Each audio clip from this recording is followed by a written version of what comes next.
Hi everybody, so today we're going to make a beautiful calico bean chili with quinoa. This is a vegan recipe, vegetarian or meat, depending on what you decide to do with it. I'm going to show you the vegan version today, except for my toppings, which are vegetarian. So the one thing I want you to know most about this recipe is that it's versatile. This is just a pantry recipe. Just pull what you have out of your pantry and use it. Let's go over that. So I just started pulling out some beans that I had, some ranch style pinto beans with jalapenos. I got my 32 ounces of diced tomatoes. I love Muir Glen Organics, and kidney beans, white chili beans. I got an onion, but if you didn't have it, you could just leave it out. Bell pepper and carrot because they needed to be used for my crisper door.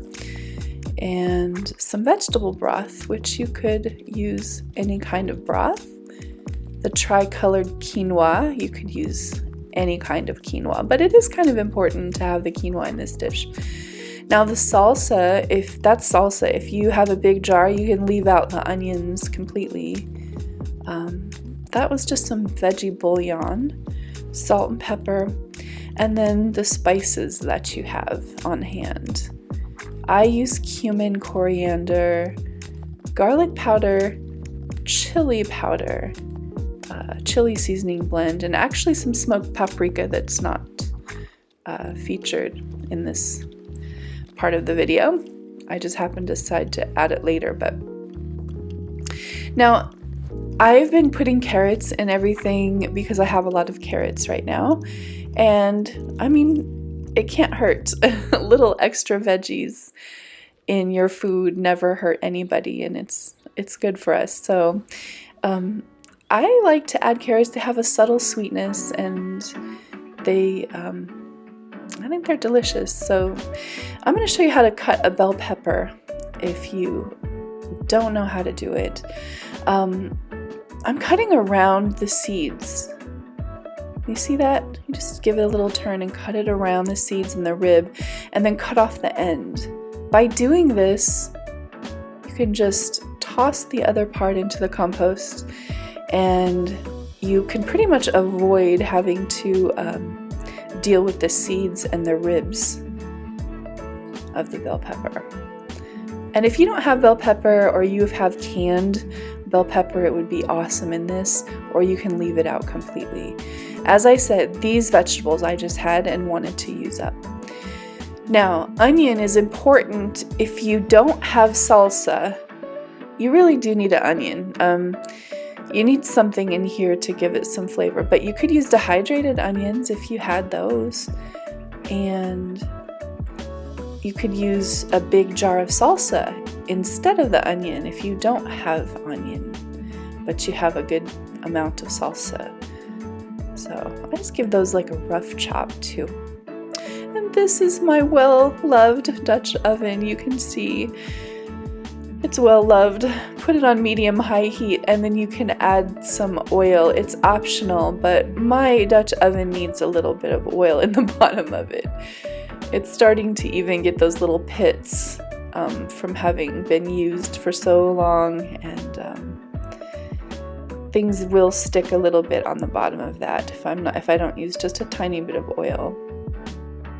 But you could use butter. You could use, if you're not vegan, definitely some type of bacon grease or something like that would be awesome. And this would be where you would brown your meat if you were wanting to use meat in this chili. But for the vegans, we're just gonna saute the vegetables, add some flake salt, and give it a little stir. And that's the salsa. I just used what I had in my fridge, just a little bit of leftover regular salsa, and then the white beans and the savory side beans. I just found these to be delicious because they already have kind of some seasonings in them, and some kidney beans, and then I love these ranch style pinto beans with jalapenos. love those jalapenos, and it doesn't make it too spicy for people that don't like the heat. I would probably normally put jalapenos anyway if I had them in my crisper drawer. And then my can of diced tomatoes. I add my little broth concentrate here, and you can use like Better Than Bullion has a good broth concentrate, but I really love this one. It's MSG free, gluten free, and truly delicious if you can find it in the store.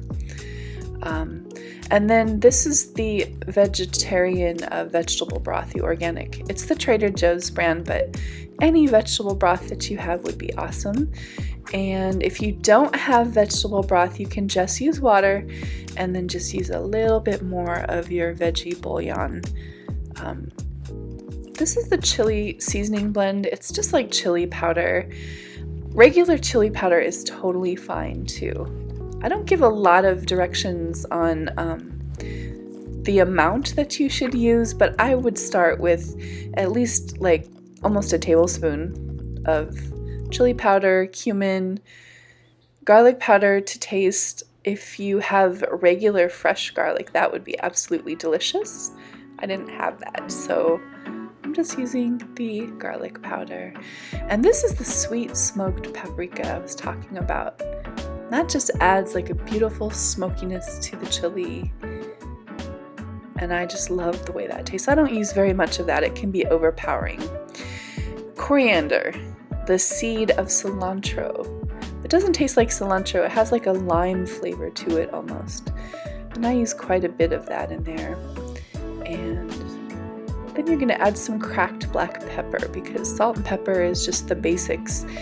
If you didn't have any of these other seasonings, you could probably get away with salt, pepper, and garlic, but I would recommend at least having chili powder if you couldn't have any of those other seasonings.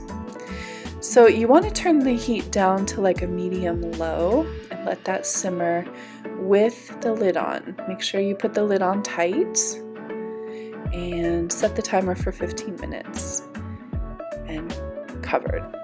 Now, talk about the quinoa. Let's talk about the quinoa for a second. I love the tri-colored quinoa. It's a mixture of the white, black, and red quinoa. I use about a cup, and for those of you that don't know about quinoa, it's just an ancient grain. It's filled with protein and nutrients. It's a superfood, and it's delicious. They are little, they just look like little round grain, but when they open up into kind of a circle, a spiral, where I'll show you later. The little circle kind of releases, and that's how you know it's done. But this quinoa is going to make this chili so rich and delicious. So after you've simmered that first time for 15 minutes, you're going to stir the quinoa in, and you don't want to do it right up front. You want to do it after the chili has had a chance to cook for 15 minutes the first time. Now, be careful, it will stick on the bottom. That's something you really do need to give it a stir. And then cover it and then cook for 15 minutes. So 15 minutes later, you can see it's starting to break into those little half circles, but some pieces are still not. So it's not ready yet. And see how soupy the chili is? I want a luxuriously rich, hearty chili. So I want to keep cooking until that quinoa does its magic. So I'm going to set the timer for 15 minutes uncovered, and we want to uncover it this time. And see how it gives its starch to the chili, and now that quinoa is starting to break down. See the little half circles I'm talking about? That's what I'm talking about. That's what you're looking for. You want the quinoa to break down, and then allow the chili to rest off the heat, to thicken. And look what happens. A magic happens. 15 minutes of resting, and look how rich and luscious and silky textured that chili is. truly magical. And that's why I use the quinoa. It just takes a normal vegan chili and just turns it into something really special. Now, if you use meat, you can absolutely still use the quinoa and you will love the results. It's so nutritious and hearty and delicious. Now, I like scallions on my chili and a little bit of lime. I had some limes to use and a little squeeze of lime over the top. And then for me, I personally love pepper jack. It's one of my absolute favorite cheeses. This would make it vegetarian, of course. And I make my own homemade cultured creams, like a sour cream. So my favorite vegan cheese is the field roast chow cheese. So if you're vegan and you want some cheese-like substance on there, you should try that one. It's good. And then just squeeze the lime over the top of each serving. And it just adds a super brightness and an acidity, just a delicious complement to the earthy richness of the chili. Oh, getting the perfect bite with all the stuff.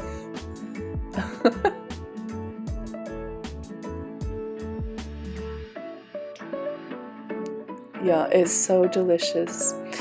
You know, if you like this channel and you like these videos and you want to see more, please share with others, subscribe and hit the bell. Or you could leave a PayPal tip. There is a link in my description box for that. And as always, I cannot wait to make more cooking videos just for you. Thanks so much for coming along, guys. Bye-bye.